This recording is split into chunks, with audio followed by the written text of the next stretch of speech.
Welcome to Can We Have a Conversation? Today we have two distinguished guests that I would like to introduce to you.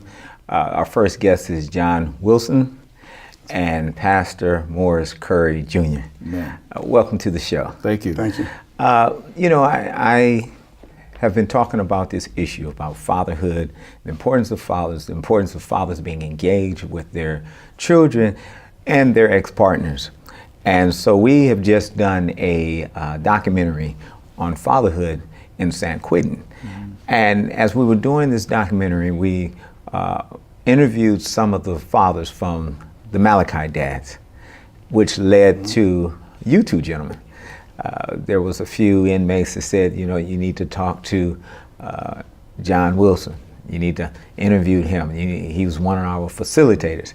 And then John Wilson said, you need to talk to Pastor Curry. I'm sure he'd be willing to be on the show. And so I just want to have a dialogue, have a conversation about how you all got started and the importance of fatherhood and the importance of fatherhood in prison as well as out prison. Mm-hmm. So John Wilson, can you just tell me a little bit about yourself and how did you get into San Quentin and how did you get started with the Malachi Dads?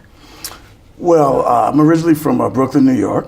I moved out to California at an early age in 78, 79 with my sister. I began to engage in activities with sorted individuals, I would say. Mm-hmm. It wasn't how I was raised. I was raised with a mother and a father in our house. Mm-hmm. I believe I had a little too much freedom. Mm-hmm. When I got out to California, mm-hmm. and I just sought after the attractive crowd, mm-hmm. right? Those are normally the guys we see in the neighborhood with the nice cars, the girls, the money. I mean, and everybody wants to be that, mm-hmm. right? Everybody wants to do that. And so I fell in with the wrong sort of people. That led to me being convicted under the state's 3 strikes law. Mm-hmm. I had prior conviction out of New York, mm-hmm. which they went back, of course, and used. Mm-hmm. And I received 25 to life in Santa Clara County for a false imprisonment. Mm. Explain that to me. Yeah, so false imprisonment, I was selling drugs at the time in Santa Clara County. I was given some fake money, some counterfeit money, I would say. And when I tried to gain my property back, in the course of that, it's a false imprisonment. So technically a false imprisonment is when you hold a person, if I stand in front of you technically for 5 seconds mm-hmm. and stop you from leaving the room, that's a false imprisonment. So I was charged with 4 other crimes. I was charged with an attempted robbery, attempted carjacking, mm-hmm. attempted kidnapping during a carjacking, and I went to jury trial. So of course, because I was not doing any of that, all of those things were found to be not guilty. But I was sentenced under the state's 3 strike law, which required people which had a 3rd felony to be convicted for 25 to life. So I received 25 to life. I served 17 and a half of that. But during that time, I think it was like my last 8 years of my sentence, I was transferred to San Quentin State Prison. When I got to San Quentin State Prison, it was unlike any other prison I've ever seen in my life. They have a lot of programs. They have many volunteers that came in. And so I engaged myself in school. I engaged myself in the Garden Chapel, which is the church in San Quentin. Mm-hmm. And there is where I met Pastor Curry. Okay. And that's where I got introduced to Malachi Dads. Pastor Curry traveled to Angola and he saw the Returning Hearts program, the Malachi Dads program. Mm-hmm. He brought it back to San Quentin, showed everybody a film. And I actually was one of the first facilitators to facilitate the program. He allowed us to facilitate. We had a place in the church every Saturday morning. We had a 2-hour facilitation. And that's how I got introduced to Malachi Dads. Oh, wow. So tell me, Pastor Curry, you were a chaplain at San Quentin? I was a chaplain in San Quentin State Prison. Yeah, I followed Earl Smith, who was the chaplain there for a number of years. He's the famous chaplain, Yes. I followed him. Yes. And I was actually involved in prison ministry since 1986. And I became a brown card holder along with, can't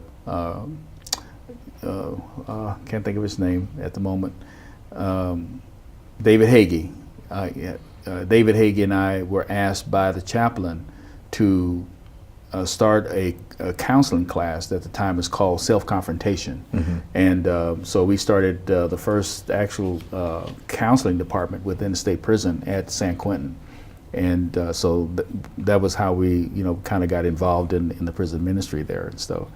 And so, and then I became, I was pastoring in American Canyon, California. We were the first multi-ethnic congregation that was intentionally started as a multi-ethnic congregation in the United States among Southern Baptists. Okay. And we were part of what they would call the Redwood Empire Baptist Association, and they said they wanted to start churches the way heaven was going to look. Amen. And so we started a multi-ethnic congregation. So, and it was churches. It was people who were. It was not a bunch of black folk and some white folk and Indians or whatever. It was actually started with a equal number of ethnic groups in the church. So it started that way. So let me ask you a question. When you were the chaplain there, or you were underneath Earl, when did you find that there was a need for a Malachi Dad? Why? I mean, what caused you to get to this point? Well, in San Quentin, and when I went to San Quentin, this is when I would say that I understood the importance of fatherhood, because when Earl was there, he introduced us to generations of people who had sons, grandsons, and nephews. I mean, there was families, in prison. I remember at the time there was a gentleman who had his son and his grandson that were in prison, and that's really not uncommon for crime, because crime families of this nature. But Malachi Dads in particular. Sam Huddleston, I don't know if you know Sam. Sam Huddleston is in our documentary. Well, Sam, we interviewed him as well. Sam asked me, called me when I was a chaplain and says, I have a friend of mine that's in Chicago, and can you clear him to come in to the prison? I said, sure. Well, his name was Manny Mill. And Manny Mill started a group called Koinonia House. And so I cleared him. Well, when I cleared him to come in, the story is that he gave is this, that Sam said, let me tell you how and show you how guys are released from prison. And so he said, okay. So there were some gentlemen who were getting released from prison. They were all dressed in jumpsuits, or what we call sweatsuits. You can get this sweatsuit for like $12 at Walmart. At San Quentin, they might cost you $79. And they're standing there waiting to be picked up so they can take. So they pick them up, they take them down to the canal here and drop them off. There's a lick at the liquor store. Actually, it's supposed to be the bus stop, but there's a liquor store, and at the liquor store there's a prostitute, there's a money changer, and there's a dope dealer.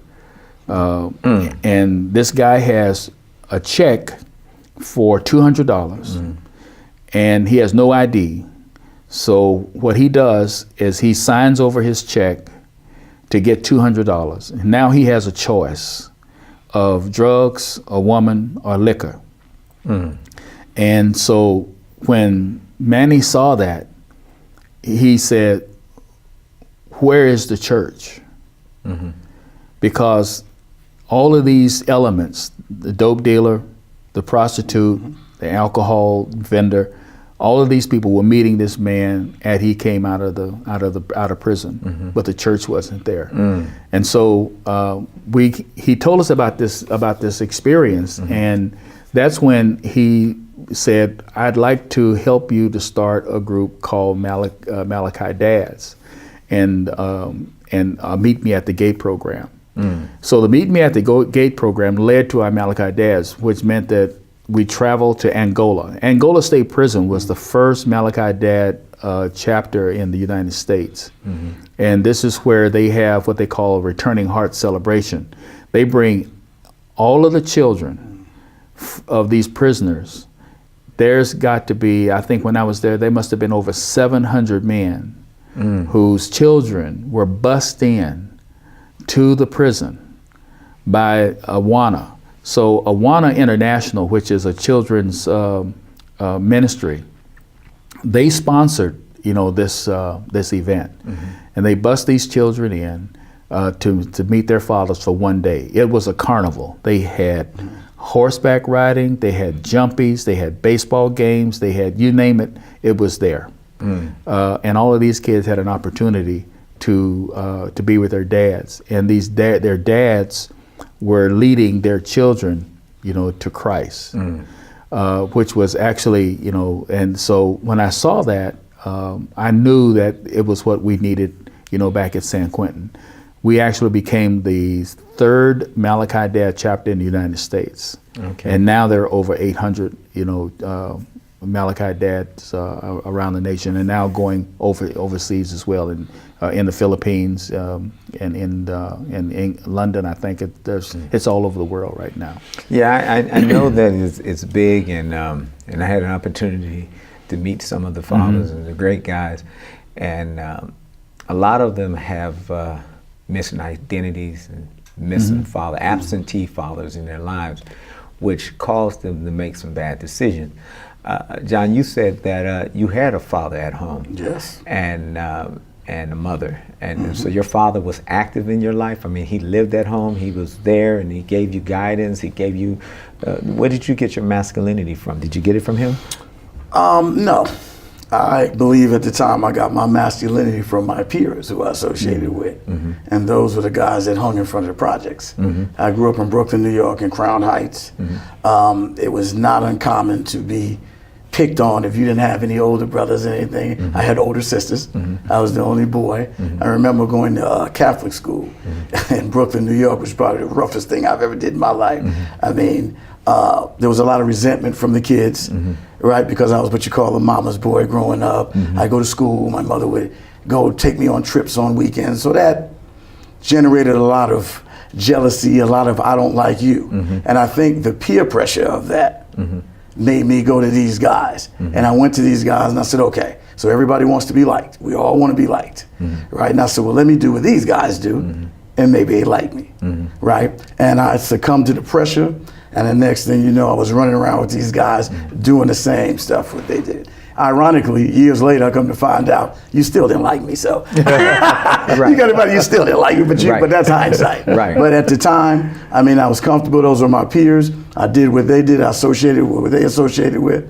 My mother, really, still today, was a really guiding force in my life. She tried to keep me away from certain things, but I believe that there's a certain age when boys start to become men, where the father has to stand in and take over. And if the father doesn't stand in and take over, then the other elements take over. Yeah, and that's an interesting thing that you say that is because, some people think just if you got a father that's present, you'll be okay. But I believe that, you can have a father that's present, but if he's not present in raising you and giving you the tools to become, even to be able to make wise decisions.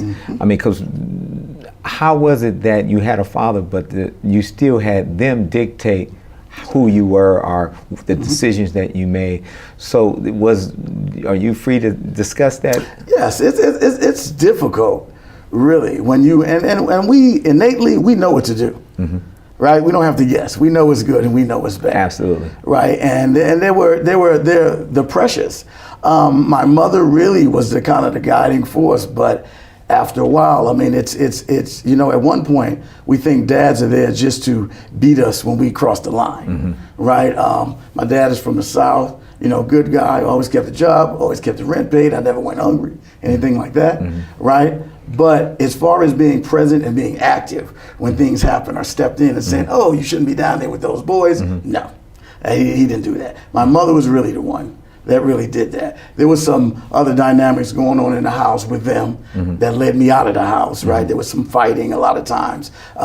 So I know I had a resentment at that time towards my mother for the fighting of my father. There was a lot of fighting in my house growing up, a lot of violence in my house. And so I sought the refuge of other people, right? Of other, and I know that now. If you do not have love in your house, then you are going to find that love someplace. Absolutely. Right? Whether it's a fake love, whether it's a, but you're going to, you're going to find it. Yes. I remember one of the things that I always tell my fiance when I grew up, my house never felt like a home.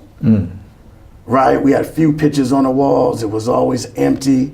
I love my mother and father to death. They made their choices. I actually had my father sleep in a separate room from my mother. And I grew up like that, in the middle room. I grew up. So growing up, you start to form these theories in your mind about really what's going on. And I know that ran me out the house, and that ran me to the street, and that led me into making some mistakes.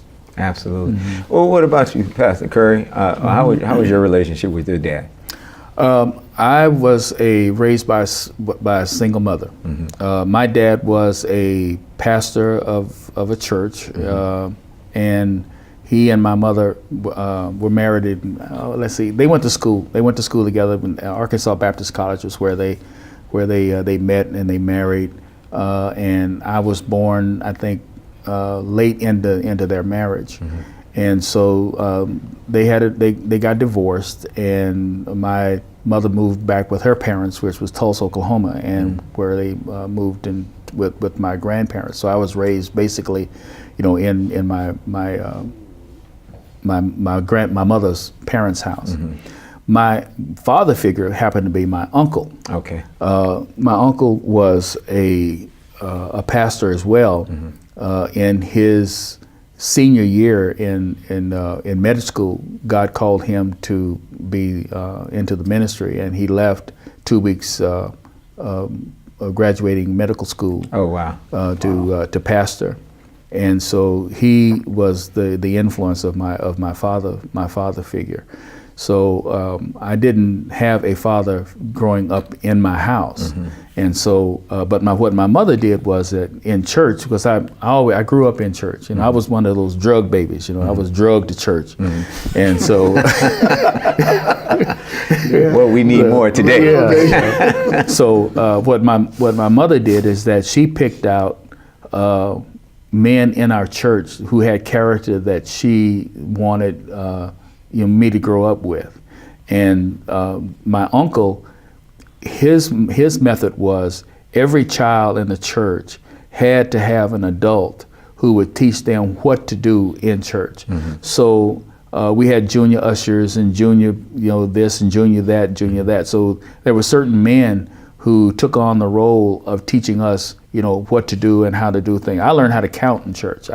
Deacon Walker was, I kind of idolized him. And I wanted to walk like him and talk like him and everything else. And he was the treasurer of the Sunday school. I actually learned how to count money by sitting next to him and rolling pennies and nickels and dimes, in church. So my influence, came, from godly men who were in our congregation. And it came, in a sense, full circle with, after the Malachi Dad, I could see, that this is really what's needed, because in my generation, the church was where everybody went to for help. It was the storehouse. Yes. If you needed a job, you went to the church. If you needed food, you went to the church. If you needed housing, you went to church. If whatever you needed was the church was the hub. And so that was the model, that I grew up with. Is that anything that you need, you find it, in the church. It's really unfortunate that we do not have that now. The church was the community. Yeah. It was the resources. It was everything. And the interesting thing that you said was your father was a pastor. And you guys got divorced. The mother and the father got a divorce, but he wasn't engaged in your life. No, I didn't. I hated my dad, actually. And I want to talk about that, because we have an issue as bad outside the church as inside the church with fatherless kids. Absolutely. And I know that the fathers say, I'm doing God's will and I'm working and I got to work for the Lord, but your child is being neglected. You said you hated your father. Why was that? Well, it was a secondary hate, because my aunt was a nurse. She was one of the first charge nurses in Kansas City And you got to understand, I'm 73 years old. Okay. So I'm history. All right. So I'm part of the first black, generation. So I got my dislike for him through her, not my mother. My mother never said a cruel word or anything negative about my dad. So all of the negativity that I got from my dad was from my aunt who knew my dad and how he treated my mother. And so that transference, in a sense, was what made me, dislike him. Wow. And it wasn't until I was in my 30s that we had, a reconciliation. That didn't mean that I visited him. I went, to his house and so forth. But as far as having, that relationship as a father, I didn't have, that fatherly relationship. Culturally too, let me just talk about, you talked about John and the role that his parent. In America, black men weren't necessarily expected to be the father, so to speak. The system was set up so that the woman would be the one who would run things, and the male, because let me say this, because the majority knew that this male could principally take charge. There was a way to try to undermine his leadership in the home, or his leadership in the community. So they would always defer to the woman.